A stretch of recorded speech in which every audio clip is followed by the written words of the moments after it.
नाज़रीन इकराम, शादी की पहली रात ईशा अपने दुल्हे उमर को अपने करीब आने से मना कर देती है। दुल्हा उमर खामोशी से पीछे हट जाता है। दुल्हन ईशा ये कहती है कि मैं किसी और से प्यार करती हूँ, मेरा जिस्म किसी और की अमानत है। मेरे घर वालों ने ज़बरदस्ती आपसे शादी तो कर दी है, लेकिन मैं किसी और की मंग हूँ और मेरा जिस्म किसी और की अमानत है। मैं किसी और से मोहब्बत करती हूँ, लिहाजा मैंने आपको अपने करीब नहीं आने देना और मेरे जिस्म को आप टच नहीं कर सकते। उमर खामोशी से पीछे हट गया। पीछे हटने के बाद रात का जब आखिरी पहर होता है, वो मुसल्ले पे बैठता है, दुआ करता है जो वो कर सकता है। लेकिन वो सोचता है कि अगर वो घर वालों को बताएगा तो उसकी अपनी इंसल्ट पूरी बरादरी वाले, खानदान वाले, उनको वो क्या जवाब देगा, एक एक को क्या मुंह दिखाएगा। इसलिए उसने अल्लाह के ऊपर छोड़ा, अल्लाह से दुआ की और खामोशी इख्तियार कर ली। नाज़रीन इकराम, अगला दिन होता है, उससे अगला दिन होता है, वो घर जाती है अपने। उसके बाद उसकी वालदा उमर को फ़ोन करती है, बेटा आप अपनी दुल्हन को लेने अभी तक नहीं आए। उसने कहा माँ जी मैं आ रहा हूँ। वो सोचता है जाऊं या ना जाऊं, क्योंकि उन्हीं 2 रातों में ईशा ने उमर को अपने करीब नहीं आने दिया। लेकिन उसके बावजूद वो सोचता है कि मुझे जाना चाहिए। वो खामोशी से और अपने घर वालों को, अपनी माँ बाप को, किसी को कुछ नहीं बताता, चुप करके वो चला जाता है।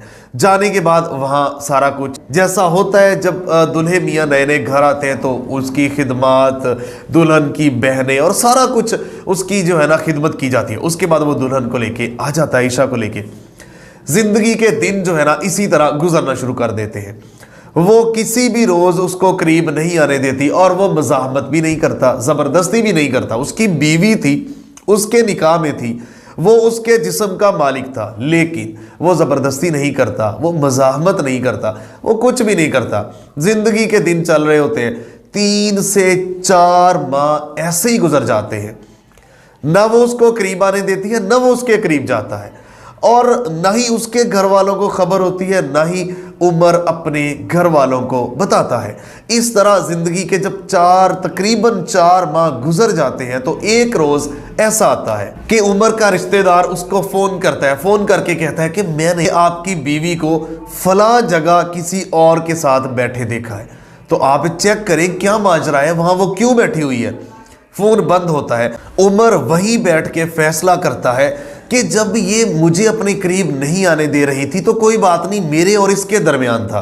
और उसके बाद ये अपने जिससे ये प्यार करती थी रोजाना उससे बातें करती थी, तो उसने कहा मैं जानता था ना, तो मैंने इग्नोर किया। मेरे सामने उससे घंटों बातें करती थी, मैसेजिंग होते थे, कॉल्स होती थी, लेकिन मैंने इसको बर्दाश्त किया। लेकिन अब जब इसने घर की 4 दीवारी से बाहर निकल के मुलाकातें शुरू कर दी है ना, और मुझे लोग बताने लगे, अब मैं माफ़ी नहीं दूंगा और इसको मैं तलाक दे दूंगा, मैंने नहीं रखनी। वो वहां से उठता है, फौरन बाइक उठाता है, वहां पहुंच जाता है।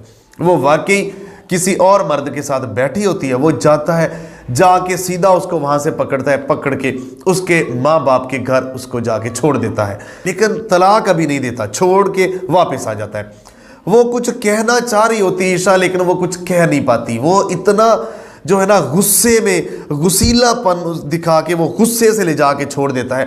कुछ कहना चाह रही होती है लेकिन वो कुछ कह नहीं पाती, उसके आगे बोल नहीं पाती, कांप रही होती है। घर में छोड़ के वो वापस आ जाता है। जिंदगी के दिन गुजरने लग जाते हैं। वो आहिस्ता आहिस्ता फिर उसने कहा मैं और शादी करता हूँ। अपने घर वालों को जिस तरह उसने मुतमिन किया, ये उसको पता है, घर वालों को पता है। उसने एक और रिश्ता देखता है, उसके बाद वो शादी कर लेता है। शादी करने के बाद जिंदगी के दिन गुजर रहे होते हैं, तकरीबन 3 से 4 साल गुजर जाते हैं। उसने ना उसको कॉल की, ना उसको देखा जाके, और 3-4 साल ऐसे ही जिंदगी के गुजर गए। तो एक रोज वो अपनी गाड़ी पे जा रहा होता है कि एक सिग्नल के ऊपर उसकी गाड़ी रुकती है। जैसे ही वो रोकता है, पीछे से एक गाड़ी उसको हिट करती है। जब वो देखता है तो वो मेहरान गाड़ी होती है। वो उतर के उसको गुस्सा करता है कि आपने क्यों ऐसा किया। वो मेहरान गाड़ी वाला उसके चेहरे को गौर से देखने लग जाता और उसको कहता है कि आपका जो भी नुकसान हुआ वो मैं भरने को तैयार हूं, लेकिन आप अपनी गाड़ी साइड पे करके जरा मेरी बात सुने, मैंने आपको पहले भी देखा है। वो गाड़ी साइड पे करता है, वो उसको इंसिस्ट करता है, वो गाड़ी साइड पे करता है और उसकी वो बात सुनने लग जाता है। उसको नीचे उतर के वो कहता है कि मैं वही हूँ जिस रोज़ आपने अपनी बीवी को, वो मेरे साथ बैठी हुई थी, आपने उठा के उसके घर छोड़ आए थे, उसके बाद आपने पता भी नहीं किया, तो मैं वही हूँ। वो हैरान हुआ, कहता मुझे भी आप देखे देखे लग रहे थे, आप वाकई वही हैं। उसने कहा आपसे गलत फहमी, और बहुत बड़ी गलत फहमी हो गई है, वो ये कि मेरे साथ वो प्यार नहीं करती थी, वो किसी और के साथ प्यार करती थी, लेकिन मुझे वो एक लेटर देने आई थी, एक तहरीर थी, उसने एक मुकम्मल तहरीर उसने मेरे हाथ में थमा दी थी।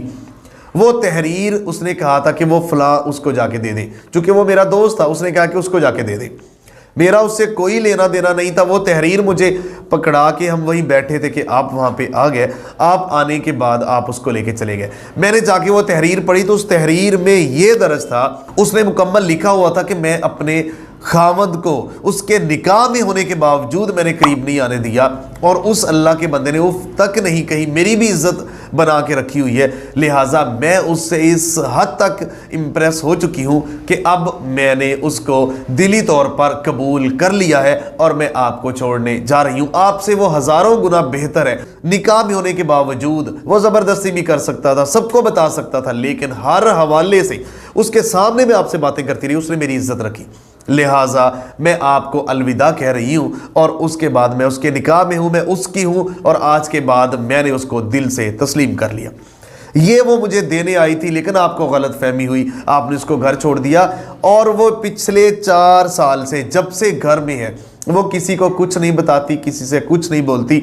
उसकी निगाहें दरवाजे की जानिब होती हैं, बार बार वो देखती है कि आप आ जाएंगे, कल आएंगे, आप नहीं गए। वो आधी से ज़्यादा पागल हो चुकी है, किसी से बात ही नहीं करती, किसी से मिलती नहीं, और वो पागल हो चुकी है।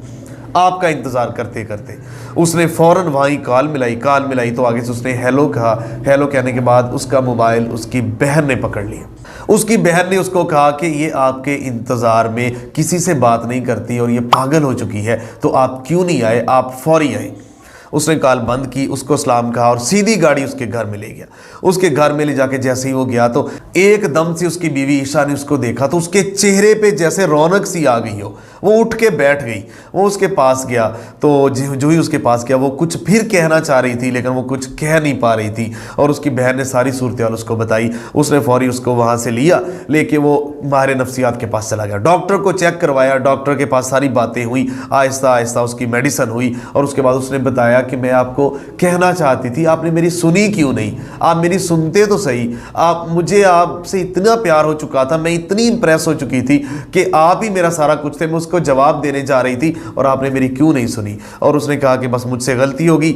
वही सारा कुछ होने के बाद फिर मेडिसिन चलती रही, और उसके बाद उसकी दूसरी बीवी ने भी उस पहली बीवी को एक्सेप्ट कर लिया। उसके बाद उसको वो हंसी खुशी, वो जिंदगी की जो है ना बहारें, दोबारा उनकी रौनकें, ये सारा कुछ शुरू हो गया। ये एक स्टोरी थी, इसमें यह था कि मियाँ बीवी के दरमियान कुछ भी बातें होती हैं तो कोई भी फैसला करने से पहले कम अज़ कम उसकी तहकीक जाने बगैर आप कोई भी फैसला ना करें, नहीं तो फिर इस तरह सालों साल गुजर जाते हैं और इंसान पागल भी हो जाता है, और इंसान से इतनी बड़ी बड़ी गलतियां हो जाती हैं। जल्दबाजी में, गुस्से में किए गए फैसले बाद में नदामत का बाइस बनते हैं। और मियाँ बीवी का रिश्ता तो एक धागे की तरह होता है जिसको संभाले रखना पड़ता है, नहीं तो ये तो फिर तोड़ने वाले दुनिया में बीच में आ जाती है और इंसान को भी पता नहीं चलता। मिलते एक नई स्टोरी के साथ, तब तक के लिए अल्लाह ने के बाद मुझे इजाज़त दीजिए। पाकिस्तान हमेशा जिंदाबाद।